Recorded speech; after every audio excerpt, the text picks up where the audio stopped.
Welcome to the SIWIKE podcast, the only podcast that shares the stuff you didn't know you needed to know about jobs, careers, and life. The SIWIKE podcast, the stuff I wish I knew earlier. Hi, everyone, and welcome to the SIWIKE Stuff I Wish I Knew Earlier podcast. We're here with our second mini-sode on managing as a young leader. So we have, again, our guest hosts, Bianca Marryshow and Carly, Basian.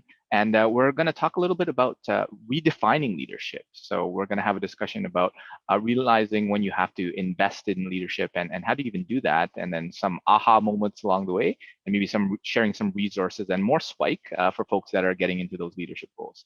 Wanted to start about leadership. So when did you know that you had to invest in it? Because sometimes you learn it, sometimes you don't. We talked last episode how folks are typically given leadership roles when they're 36, but taught and formally trained in leadership when they're 40. So how did you know that you had to invest in leadership? So either one of you want to go first? I can start. So for me, as soon as I came into a formal leadership role where I was actually leading a team, I knew right away I need to invest in leadership. And that's actually when I started the organizational leadership certificate through Ryerson University. So in that, I made sure to be strategic in the courses that I chose. I really wanted to understand things like team dynamics and inter and intrapersonal processes, as well as conflict management and resolution, and ways that you can lead different leadership styles. I mean, I, up to that point, had really only heard about servant leadership was the big thing at the time. And then this transformational leadership was sort of up and coming, or I guess was already here, but it was just more in people's face. But there were other ways to lead, and understanding that, you know, even if I identify as maybe primarily servant leadership, there's different instances where I perhaps can't be a servant leader, and I need to take a little bit of a different approach in order to get things done. So it was really when I actually had to start leading a team where I was like, yep, it's time to get some education behind me for legitimacy, but also so I can really better understand how to lead this team and take care of myself in the process. Sounds good. And definitely it's one where the buzzwords, the leadership buzzwords of the day will change and morph. And as we learn, there'll be changes in hierarchy or whatever, that they'll probably have different forms of leadership coming through as well. So not only finding whatever kind of is the mood of the day, but also picking up what is up and coming, because there's that Wayne Gretzky quote, which comes to mind, is skate to where the puck is, where the puck will be, not where it is. And if you can kind of have that advanced knowledge of different types of leadership that is up and coming in the educational space, that would be helpful as well. So Carly, what was your kind of thought of when you realized you need to invest in leadership, and how did you do that? Very similar answer to Bianca right away. When I first became a manager, I had just turned 26 and had very little professional experience. I finished graduate school at 23, so I was only working in a full-time job for just over 3 years. So I had minimal professional experience and no management experience. And there is something to be said. Having experience really makes a difference when it comes to these things. And I am now 29 years old, so it's now 3 years since I became a manager. And just the amount of learning that has happened organically through management has been transformational. But that is also due to the fact that I have really invested in my education. You'll see a theme here. Bianca and I have followed incredibly similar trajectories. So again, I also completed an organizational leadership certificate, and early, even before that, because I didn't start that right away. Again, last episode, I say yes to opportunities. So again, my employer was generous enough to offer ongoing professional development for managers and leaders. And I almost literally signed up for every single session possibly offered. And that was beneficial for two reasons. So one, I got to learn a lot about leadership and refine my leadership practice. But I would say even more important than that, I developed an amazing network of support, which we've talked about already in the previous episode, and learning from other leaders I admire, learning from their experiences, having a support network to bounce ideas off of one another or just vent, because let's be honest, leadership can be really crummy sometimes, and For sure. dealing with complex HR issues and toxic team dynamics. I mean, you name it, we experience it. So having that support network was invaluable to my growth and development. And I still keep in touch with a lot of these people to this day, 3 years later. So those would, were my main sources of support in education.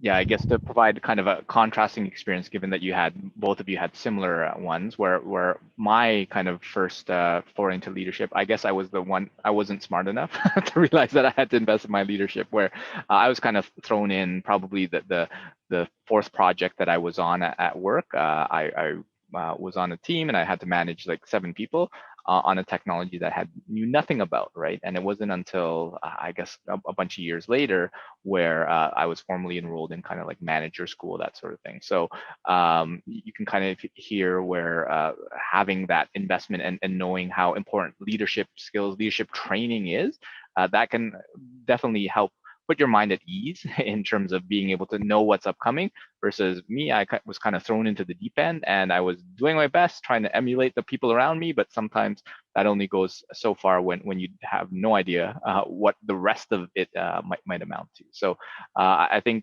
that the lesson here is to invest in your leadership skills as early as you can, even before you have a leadership role.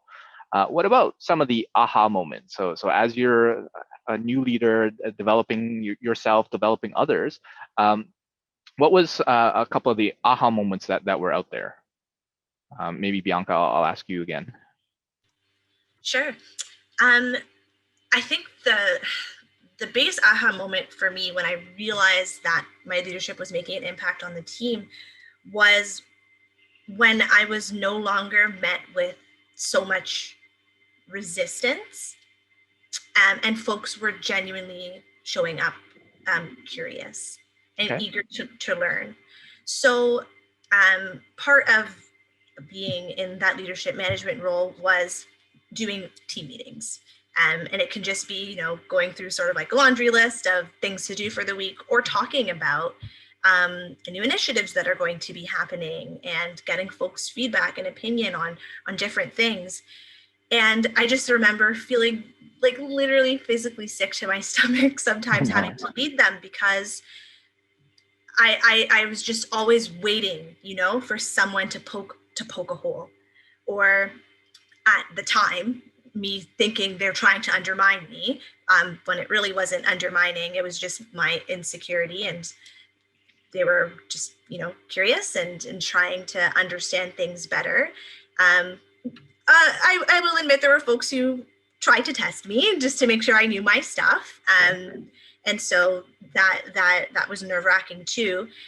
But when I really realized when I was making an impact on the team is when I could just breathe and not enter the meeting with my chest guarded and stuff, and having productive conflict as opposed to you're wrong and this is why, and just actually having meaningful, productive conversations on why things are the way they are, how we would like things to be, and hearing from particularly voices that tended to be quiet, and whether that was them actually using their verbal voice or sending me a quick email after the fact, just really seeing that the space was more and more becoming things where more people can engage in it comfortably, honestly, authentically.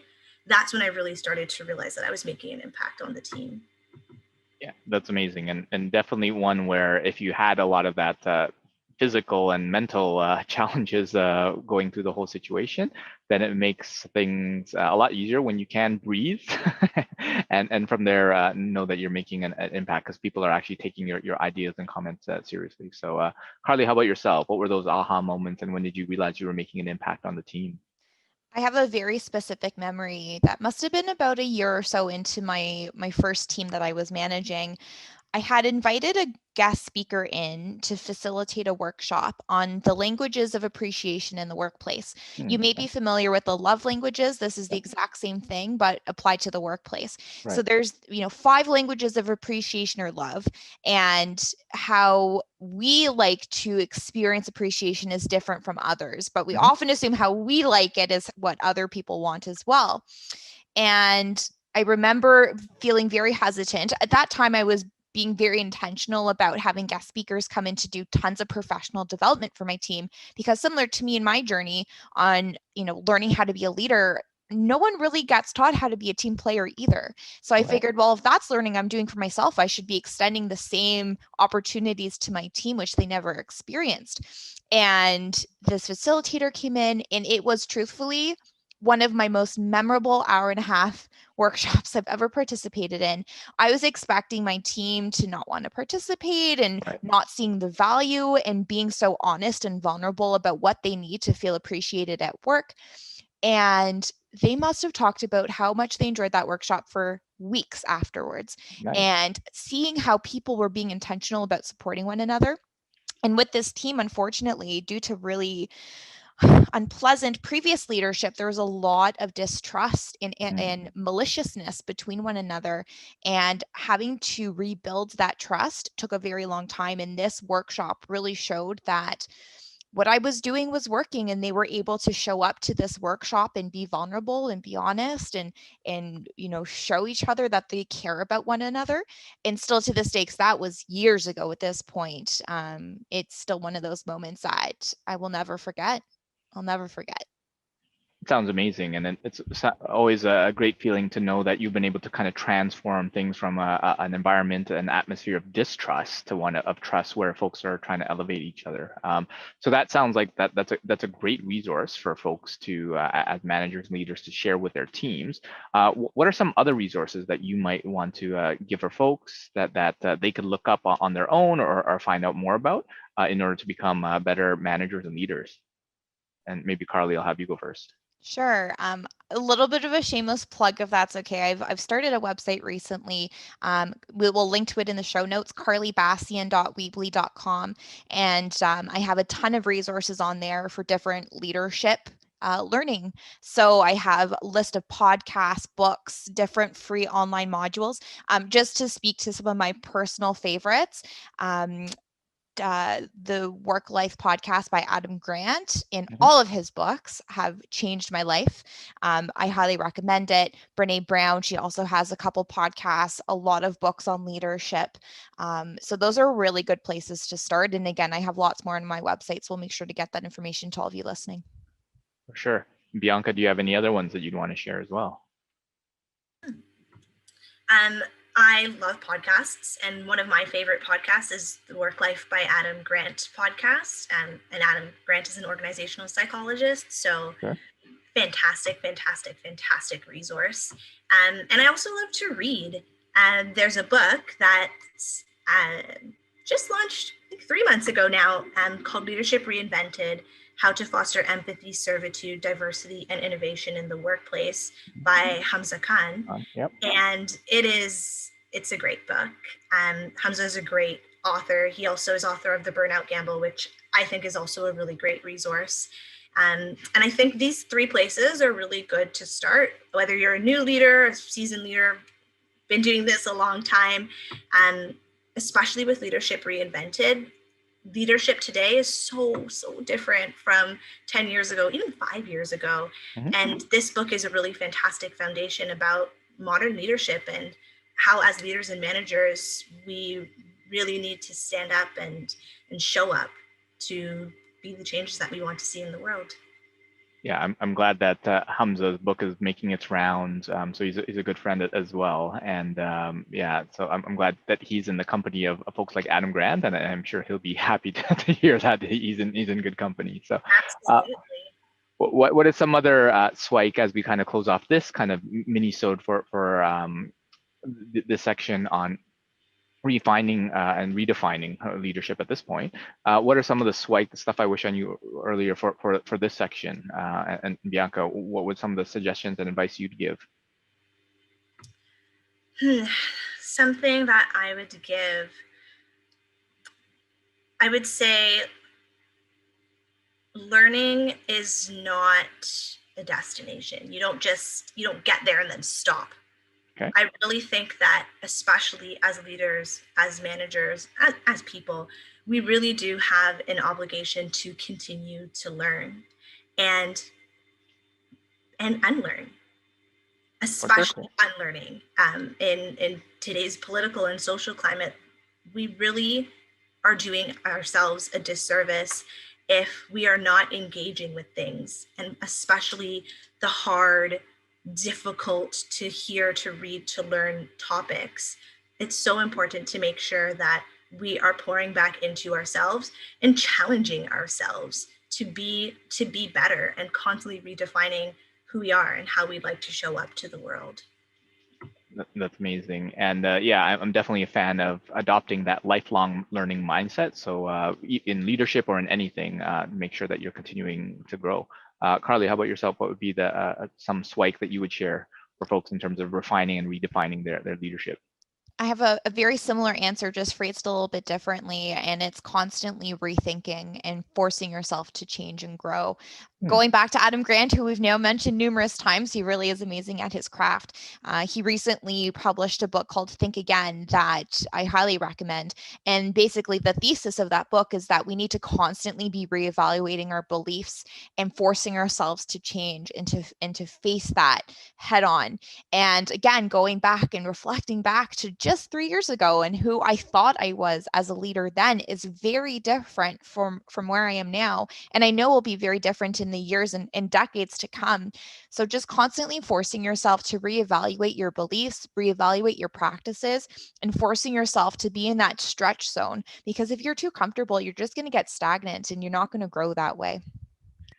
That's amazing. Yeah. So props to Adam Grant for, and maybe we'll get some more plugs of him in future episodes. But yeah, he is definitely a great author and just wealth of knowledge in terms of leadership and a whole bunch of other things as well. So thanks both of you for joining us for this episode and on the second part of our mini-sode series on becoming a young leader. And we'll have you back for a third one. And we'll talk about kind of next steps and setting yourself up for those leadership roles. So we'll have you back in a future episode. So thanks, both of you. So thanks for joining us. And if folks want to reach out to either of you, where can they find you? So Carly, where can folks reach out to you? I'm most active on Twitter and LinkedIn, so you can find me on Twitter at Basian, so CBASIAN, and on LinkedIn, my name is Carly Basian. Happy to connect. And Bianca, how about yourself? For me, you can find me on LinkedIn, Bianca Marryshow, and that is the best way to get in touch with me. Perfect. Thanks so much. Thanks for joining us on the SWIKE, Stuff I Wish I Knew Earlier, the podcast. If you like the podcast, please subscribe on iTunes, Stitcher, or wherever you found this podcast. And if you can give us a review, that would be very appreciated. Feel free to contact me on LinkedIn at Luki Danu, LUKIDANU, and the same on most social media platforms. And I look forward to hearing from you. Thanks. Bye.